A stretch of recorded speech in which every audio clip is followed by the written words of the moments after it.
eneo la uchumi, hawataki. Eneo la karama, hawataki. Eneo la vipawa, hawataki. Eneo la ndoa, hawataki. Eneo la biashara, hawataki. Eneo la uchumi, hawataki. Wanapambana kushusha heshima yako usiku na mchana, kila inapoitwa leo. Lakini kama Mungu amepanga uinuke, ndio watapambana, watashindana, lakini hawatashinda. Ruka juu, sema nitainuka. Nitainuka. Sema heshima yangu itasimama. Heshima yangu itasimama. Wanaopambana kuishusha heshima yako wote, ruka juu, sema hawatafanikiwa. Hawatafanikiwa. Na mimi naona kuna mtu anarudishiwa heshima yake katika ibada hii. Leo.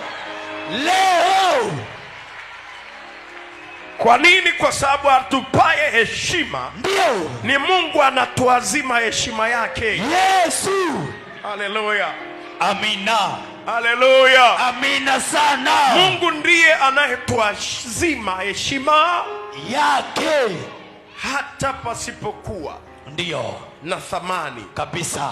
Mungu ataleta thamani, ataileta leo, kwa sababu Mungu hawainui walioinuka. Hapana, anawainua walioanguka, wanyonge. Na palipo na anguko lako, hapo ndipo Mungu alipo. Amina. Na yuko tayari katika ibada hii kukuinua.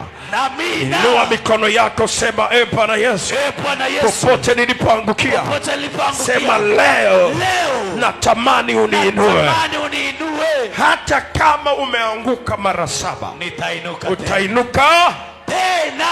Wasalimie mko wa kushoto na wa kulia, mwambie kuna kuinuka tena. Kuinuka tena. Kuna kuinuka tena. Kuna kuinuka tena.